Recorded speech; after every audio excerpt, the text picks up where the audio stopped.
We are on year number 2, coming here to the Maroon 4-pass loop because of some unforeseen issues with COVID at the normal Maroon Lake trailhead. We decided to expand our loop and come in at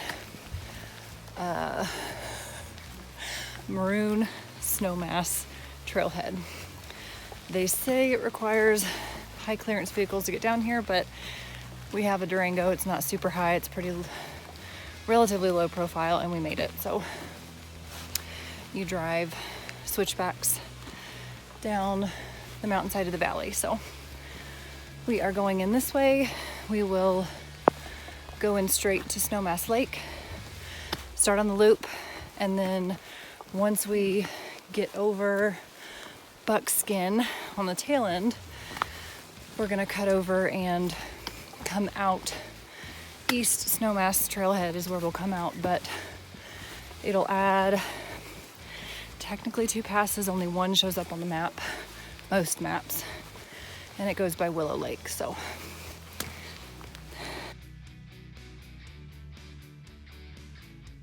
but we made our own DIY winter tarps. The reason for choosing the winter tarps was because they had door panels. So for me, feeling a little more secure, and also to hold in warmth, which come to find out was a good thing. That first night we got here, it got down to like 45 degrees.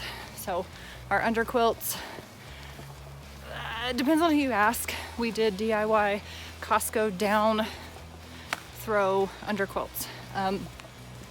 And some people said at 50 they were cold. Some people said at 45 they were cold. Some people said at 60 they were cold. So last night I would definitely say it got low, if not 50, maybe a little bit below. I stayed perfectly warm. We did have the UGQ top quilts, which are amazing. Anthony, on the other hand, got a little chilly, but I think it's because I'm so small that I can tuck it around. I'm just too wide. He can't. Just too wide. So we, for this trailhead, go through a section of private property. So we went through a fence.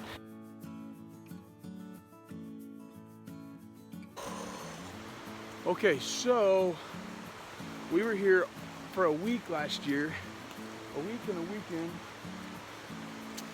Didn't see a whole lot of wildlife. Just saw a massive brown bear.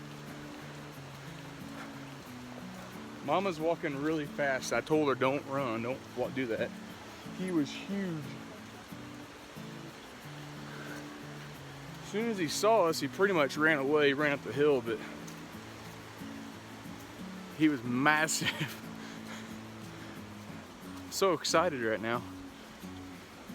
I keep looking behind me to make sure he doesn't decide to come say hi, but I think we're all right now. Day 1. He told me not to run. I'm slow power walking.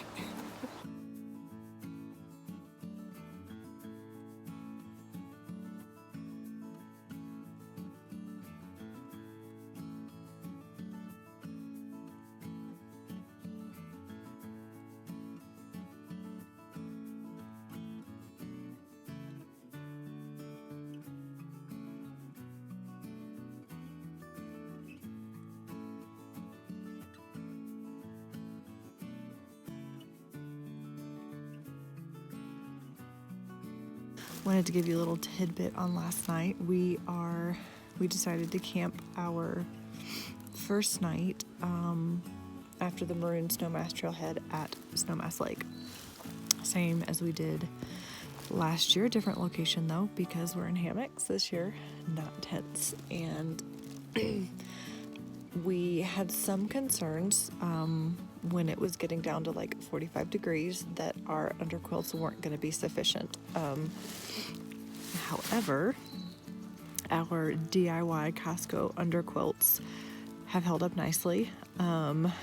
Last night was probably the coldest night we've had so far. I didn't wake up once. I was snug as a bug in a rug. I was so warm. However, we did decide to add a Mylar blanket in between the underquilt and my hammock just for some added heat retention. So that in combination with everything else in our awesome UGQ top quilts, perfectly warm.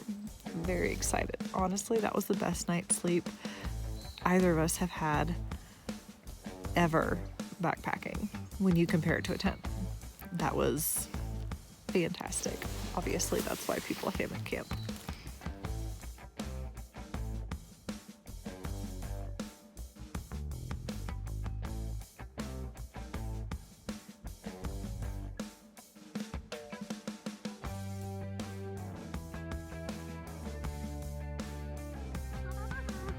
I may or may not have lost a glove.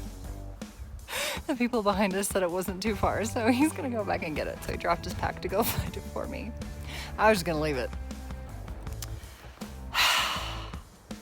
Man, we just have had awful luck with like bringing battery banks that were full, but then we got here and then they weren't full.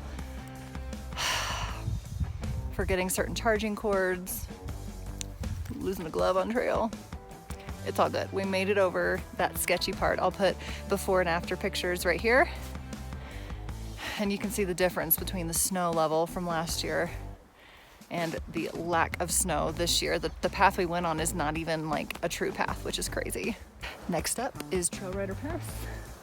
You can see it just a little bit right up there.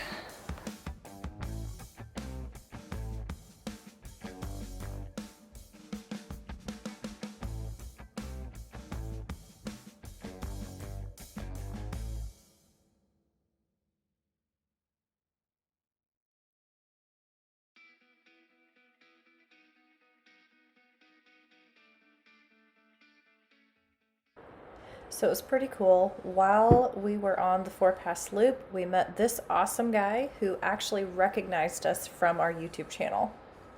And then we got to meet this guy who was hired by NetGeo to photograph the Maroon Bells wilderness.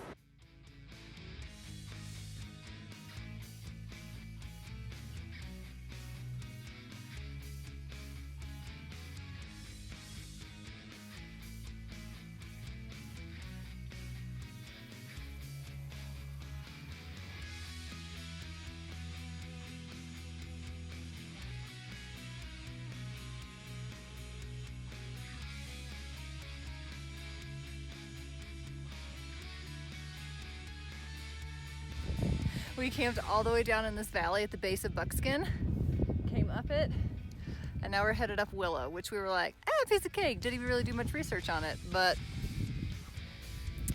this is Willow, and the shade's kind of cutting on it, but after you zigzagged up, it kind of looks like there might be a scramble at the top, so this will be fun. Oh, and can't see them anymore, but right up yonder, we saw 2 mountain goats. Man, this is terrible, but woo! We made it to the top of Willow. The euphoria is unreal, you guys. Woo! That's probably our sketchiest climb so far. This wind is tremendous. Came all the way from down. Oh, how did I get my finger right? All the way down in that valley. And y'all saw the switchbacks up. It looks like our climb down is relatively easy. I think that's River Lake. I think we're going to bypass it because we're ready for a burger and a beer. Woo!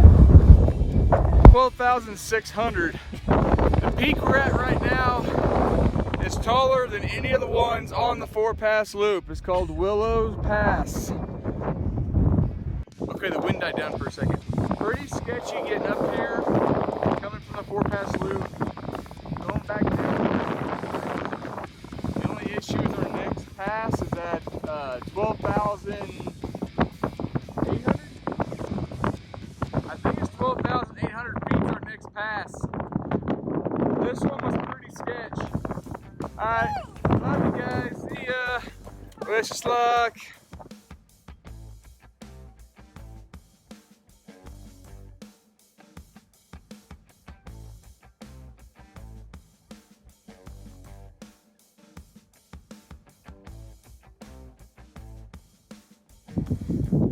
last pass done. East Snowmass, the closest to 13,000 so far this trip. It's our fifth or sixth pass. I'm so hungry, my brain's not even working. It is all downhill from here to the trailhead. It should be 4 miles or less downhill, which is fantastic. Y'all, this trip was good. Though we didn't get a chance to condition like last year because the gyms were closed due to COVID. So it was harder in that sense, but man, this one was better. The Willow Pass and East Snowmass that we did. East Snowmass doesn't even show up on the map, but it is taller than Willow. It is taller than every pass in the 4-pass loop, which is kind of funny. But the trails say that it's a pass, so go figure. Yes! What is that number? Oh, I told you wrong. You can see that. 12,712 feet. So far, our highest peak, other than a 14er. The Maroon passes weren't even this high. Of course, you can go a long ways up either direction. And this pass is called what? East Snowmass. This is East Snowmass Pass. It's not shown as a pass on your GPS, but it's absolutely beautiful.